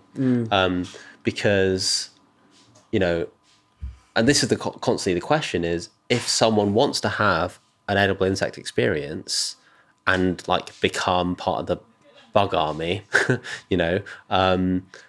what's better? Because remember, like what all of this is for is priming the market for retail, and so there is an argument, and I think you're exactly right. And part of what we're doing here is constraining that, but at the same time, we want to be increasing the number of people having these good first experiences. So I think in a restaurant environment like this, you want people to not be able to get a table. But yes, it's the fine art. It's the fine arts and like the dance and carousing between hype and actually trial. Yes, and you need both really, but it's like more hype leads to more trial, but too much hype or too much scarcity, which drives up hype. But if you can only fit 14 people in this restaurant, I know there's more. Yes. But 1,400 want to try it, then it's like, how do you balance that? But if you're like, if there's no hype and you're super needy, being like, come and try a bug, not saying that you are, but like, come and try a bug. Yeah. Like people be like, well, that's what happened with all those bug businesses in 2016 that failed. Yeah. They were trying to like, please try our bugs. Whereas this is exclusive. This is with chefs. Yeah. It's not cheap. It's not cheap. Yes. Yeah. It's fucking clever. Yeah. Let's talk about Ollie Lloyd, because he's a fascinating guy. Love Ollie. We actually went for lunch. I was thinking the name of that restaurant was Paradise. I went to a restaurant called Paradise with him. Right. Yeah. Which does unreal Sri Lankan food. Oh. like so delicious. And I trust Ollie because obviously his wife's Sri Lankan. So, Yes, yeah. I mean, he was ordering a whole. Yeah, they were just the plates were a bit too small, and I'm a fat boy. I like my food, so I was like, I ordered two. Yeah, I went and got a kebab afterwards. I'm joking. Was that a joke? Yeah, it was a joke. Was Yeah, it was a really right. bad joke. Yeah, it's just getting stuff on my face with a donut. Yeah. But he's fascinating to me because he understands great British chefs. He understands the food, hospitality side of things. Yeah. He has a unique experience. He has this art kind of obsession, passion. Yeah. I don't know if he told you about that. Like, Yeah, I mean, listen to the pod. Yeah. So he's super interesting. But then he has this wildly fascinating background in Unilever, big brands, Lynx, or whatever they call it. Axe. Yeah, that's the one. What is your brand's kind of operating through those three kind of spheres? You've the food, the kind of, I think, hospitality and branding to middle in the middle is art. Personally, I think that's a form of art. And then you've got this big brand, like we're trying to get this into Tesco's in 5 years. Yeah. What if you could boil down everything he's taught you in this whole experience? Like, what could it be into maybe one or two principles? What was one again? The first thing. Yeah. So the first thing is like Great British chefs, foodie. Middle one Foodie, is art. art. Third one is like commercial Unilever building a national brand. Ollie for us, I think, and it feels quite tricky. I mean, just like the countries question, feels quite tricky to pinpoint and almost narrow it down to these three things. I think what Ollie has been to us is like the most amazing sounding board. Like anytime there's an issue, he's like, he just, I mean, we have a chat. Before we went into our first restaurant meeting, which was Honest Burgers, he's the one on the phone to me, giving me the pep talk. He's the one calling up after and being like, how did that go? What's the debrief? What can be done better next time? And I think, and everything from that to like, Ollie, we're thinking of hiring this person. What do you think? That's the kind of, relationship that we have with him. And it's just been super valuable. Also, and important to say that, although he's a great sounding board and I would say, a great generalist advisor, he sits within sort of a network of advisors for us. So Who else is there? Daniel Head, who in food service. So he's our like food service specific guy. He was head of food service at Levy Bacon. Whilst they got into Burger King and Honest Burgers being Honest Burgers vegan bacon. So he's very specific to how we're going to win in restaurants, and we chat, specifically about that, specifically about accounts. We've also got, marketing. So that, former head of marketing at Rose's Thai, has helped us set up this restaurant. Punky, shout out to Punky, absolute legend. So just giving us the playbook on like how when Rose's Thai open a restaurant, what are the things that they're doing to make sure that there's bums on seats. Which are? Well, I mean, this could be another hour podcast, but in a nutshell, a big one is activating local community. We don't have a big marketing budget. What we've got is smart people in a room to come up with ideas. So how are we going to activate this community that's outside here? And as you've seen, whilst we're sat here, I'm going to keep those little bits in this conversation. Nice, I think it's really important for listeners to, well, not important, just interesting to see it. It's like the hustle you're putting in of like getting people through. Do you know what I mean? Yeah. And so like, can we get a jar of crickets on the reception desk of offices around here? Can we put a jar in a hairdresser's with like some flyers to say like 10% off if you come in with this flyer to get people talking? What are the creative ways in which we can activate the local community? Can we go do like show and tells? at the local co-working space. Show them your mission bush. Show the mission bush. Yeah, they want to see my bush. yeah. Show and tell. Here to show you my bush, mate. Yeah, yeah. Forget the mission. What's the bush? But all of these like really local things that we can be doing to get the community excited. Yeah. I think is a lot of what we've been working on with Punky as an advisor.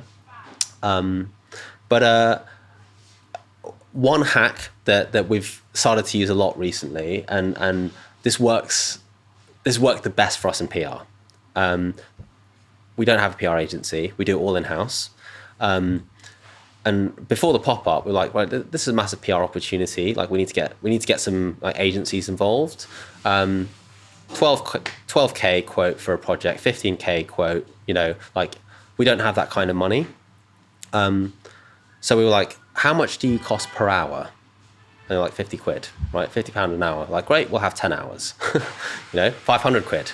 Suddenly, you're going from a 15K quote to 500 quid. And we have a weekly call, or sometimes even more, like up to 10 hours with them. And you get handheld to put together a PR strategy, a PR campaign. Right, this is the press release. What do you think? This is our list of journalists. What do you think?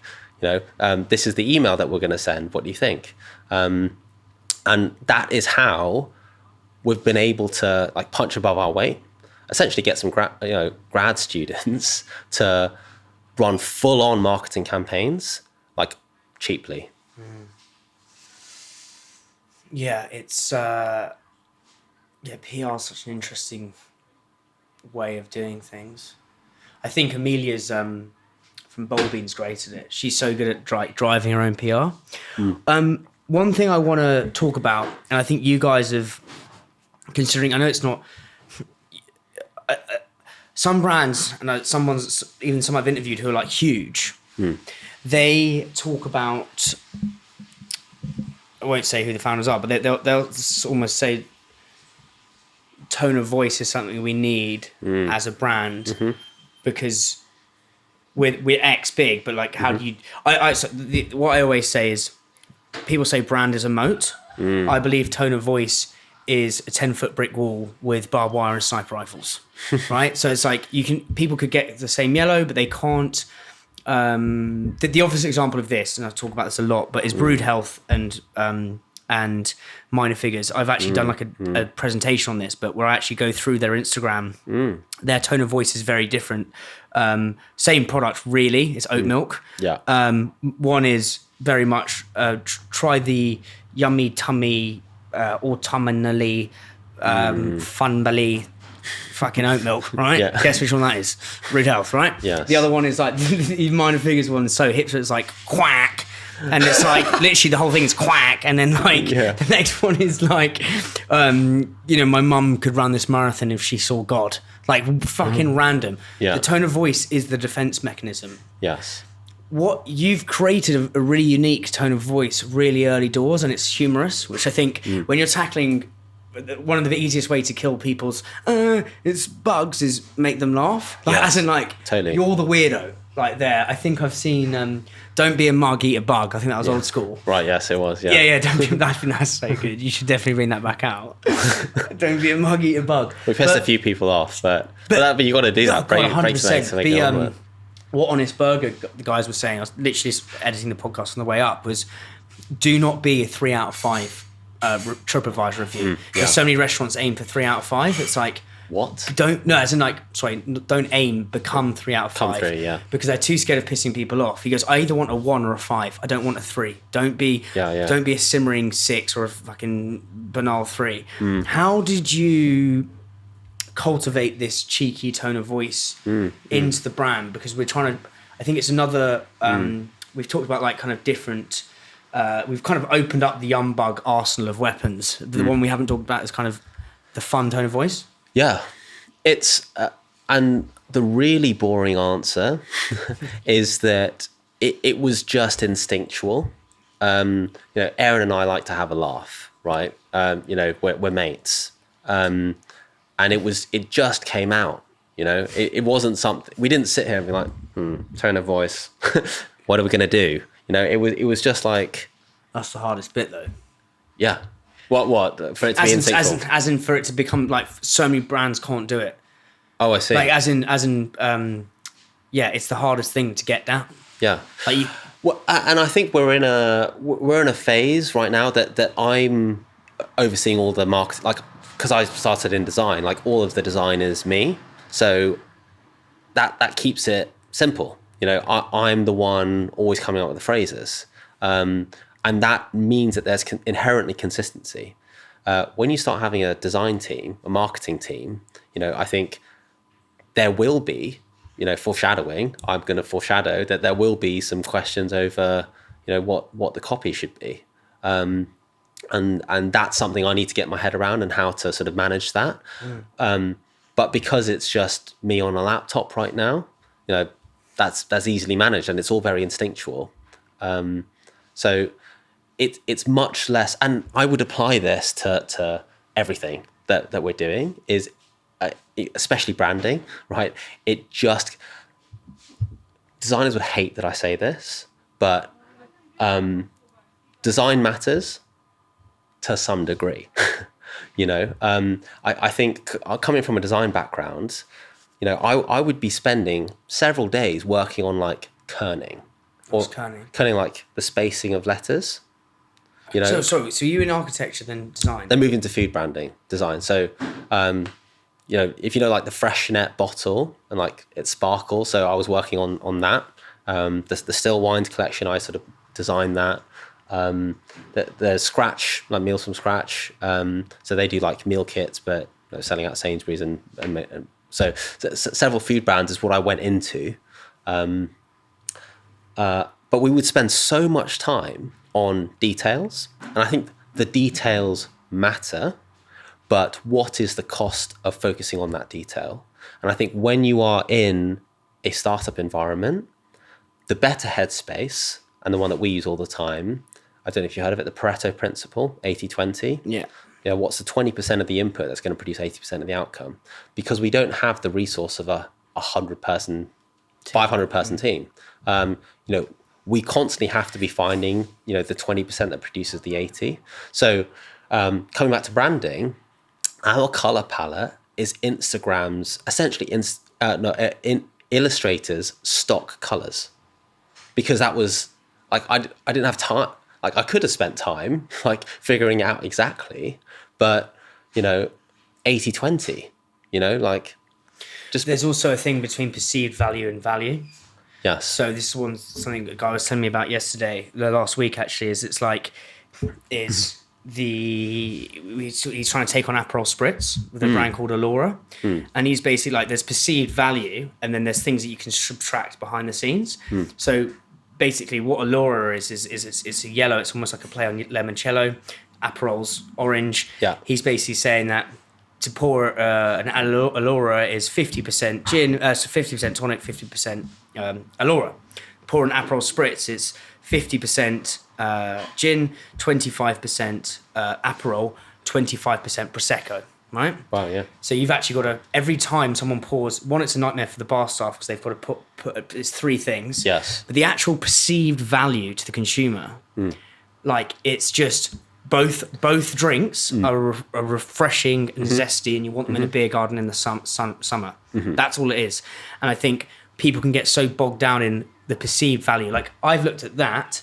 I don't know that that's just off the Instagram or the Illustrator stock logo. I don't know. My perceived value, I think that's a sick brand. And I think people can get so bogged down in totally in the kind of the semantics of everything. Yeah. The question is, and there's something that we've talking, not us, but you know, in the studio, in the office, is, you know, an it matters argument. Like you watch a TED talk and they'll say like, design matters. You know, you're like, oh wow, yeah, design matters, and they'll make a massive case around why design is important. But you could say this about anything, like working hard matters, right? It's an it matters argument. And you're just building a positive case around something. But when you are resource constrained, you know, like the question becomes, how much does design matter versus making a decision and moving on? You know, it stops. Of course, design matters, but like, what is the most important thing that I can be doing right now in order to move, you know, whatever I need to forward? So I know the Pareto principle, it's the Tim Ferriss thing, but how do you? Let's go through this specifically, and we'll kind of wrap the conversation up with this. Yeah. I think it's really interesting. Is the 80-20 rule, like, I think people know what it is, but how are you strike me as someone who's militant on this, and with your budget constraints, like what you've achieved, is talk me through it. Because as you say, design matters. A lot of people, and I kind of agree, I do agree with you, but I also think you'll hit a point where you've got the flywheel spinning, and you'll probably have to rebrand, and it won't be stock colors, and design will start to matter. It's just in terms of priorities right now. Yes. So yeah, I can agree with you, but I also think it does fucking matter as well. But but there'll be a lot of people thinking everything matters. Everything matters. I've got to do this. Got to do that. I've got to do this. That's right. How do you work out what actually matters? Like, talk me through the mindset into this, and then give examples of how you're applying it to YUMBUG. I think it starts with being clear on what you're trying to achieve. Yep. Because in the example of like what we talk about, like constraining tables in a restaurant, you know, is it about creating hype? Is it about maximizing revenue? Is it about getting buyers in? Like, what are you measuring? Buyers as in retail buyers. Retail buyers, yeah. And actually getting listings. What are the success metrics here? What are you trying to aim for? And, you know, if you apply that to design, what are we trying to achieve? Can that be achieved with, you know, a third of the time, with a third of the work, with zero budget? And this happens naturally because we don't have the resource. I think if we had raised 10 million quid, we would have spent 10 million quid by now. And this, you see that all the time, right? Something that Aaron and I, because actually our first round of funding, we got an offer, Fuel Ventures, for, you know, crazy valuation, you know, close to £1 million. But we took the 300K offering. So we took like a third of the money for a way worse valuation, because even at that time, we had the understanding that, you know, we want to be resource efficient and capital efficient with how we do this. And by creating these constraints, you have to be more efficient. There is no other way. Because we could have plowed, let's say we raised 10 million for the meal kits as an example. We could have plowed 10 million to meal kits and like got nowhere, and hired like 30 people, you know, and like just go all guns on that strategy. And we might have died because then we couldn't raise another round of funding because our valuation's too high. So I think it was exactly the right thing to do, to not artificially, but go be more constrained in our resource, so that we're forced to be 80-20, so that I'm forced not to spend forever working on a logo and be like, right, we need to get a restaurant live. So 3 weeks ago, this was a shell, you know. Now, you know, we sold out the first week in under an hour. And we had to turn this around essentially in weeks. How did you find this space? We knew Deacon from Cockfighter. So we were looking for a space for the pop-up. So Cockfighter have moved into a bigger unit just down the road. So he sort of facilitated that. Yeah, and he's like, right, this is empty. So, and it was perfect for us. But you know, how do you get the most important things done, and in the fastest time possible? Because, you know, when you're a startup, you're essentially bleeding until you're making it, and that's an inherent constraint, and creates an inherent necessity to move quickly and make decisions. And I think just having that awareness that, yes, it matters, whatever I'm doing, like this press release I'm writing, or the design I'm working on, or this video that we're putting together, all of it matters. And like Stephen Bartlett talks a lot about the 1%. You know, what is that 1% that you can improve? It's coming from more of a perfectionist mindset. if you're a rower, say, if you're an Olympian, an athlete, you need to run faster or you need to row faster. The metrics are clear. You know along what sort of scale you need to improve. You need to get up at this time in the morning. The work is clear. You need to eat this. You need to work freaking hard in a session.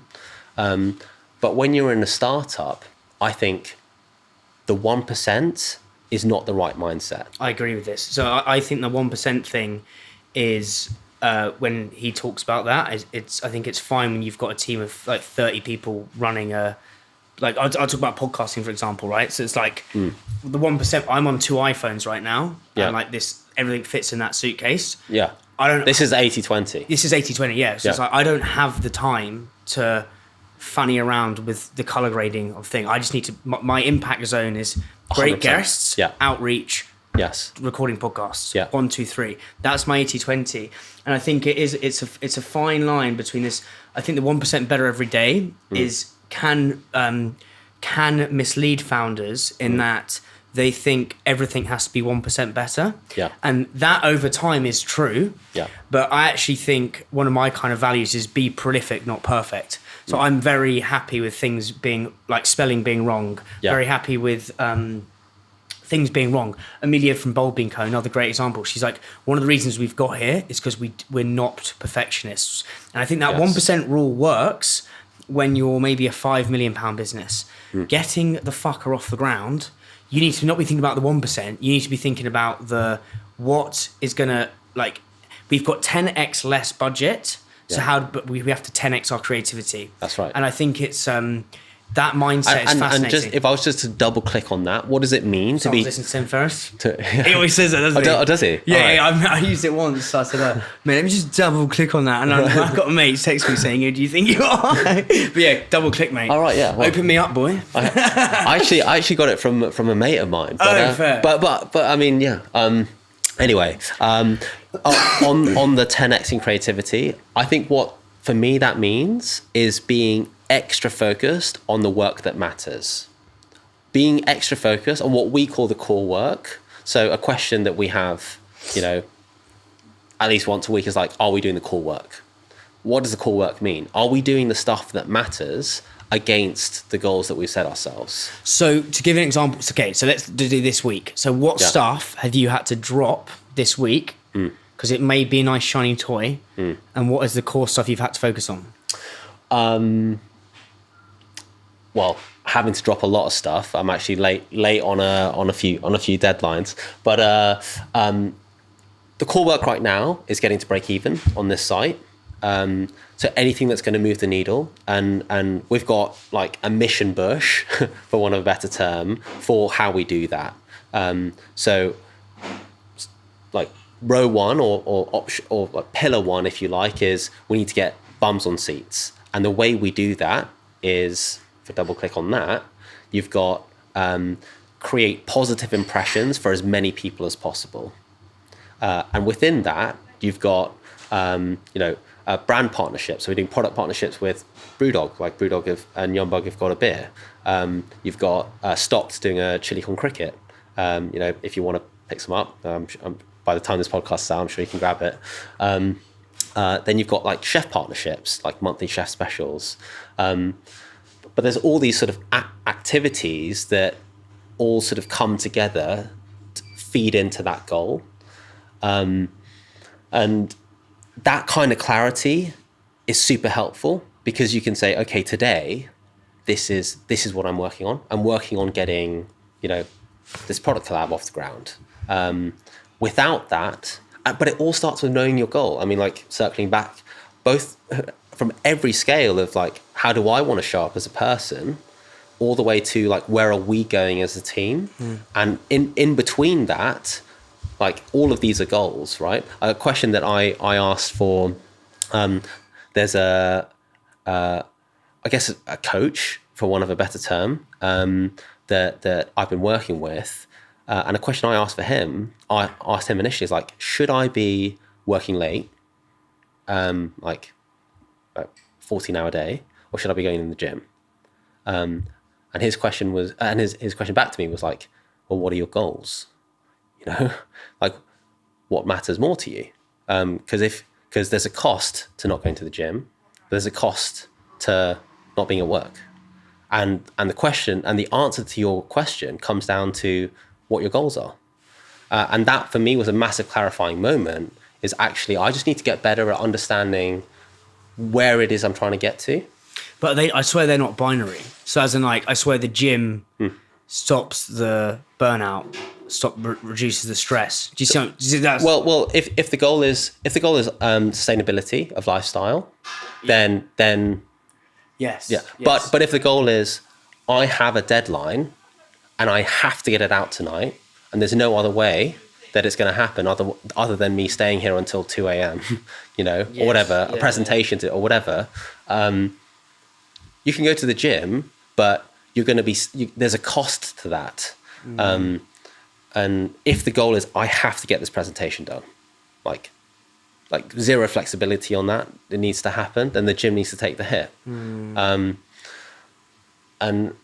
constantly when I'm faced with loads of things to do, my response to that is like, how does this fit into the mission bush? Like, how does this, because it's, if we're doing this, what needs to leave then from the mission bush? And we probably had like 50 iterations, like we're constantly updating it. It's not a fixed thing. The thing that is fixed is our mission statement. Like, we are always going to be creating a more sustainable food system by integrating insects into everyday meals. But how we do that, that's the part that, you know, we can iterate on and you know, and figure out as we go. Leo, mate, I've absolutely loved that. I think we'll wrap it up there, and I think we'll have to get a part 2 in maybe in a year's time to see how that mission statement of, you know, saving the food system or making a better food system through making insects on everyday meals. The food is unreal. I highly recommend people getting down here. And yeah, thank you, mate. I really enjoyed that. I think it's just fascinating. I think ultimately what I've really taken from our conversation is the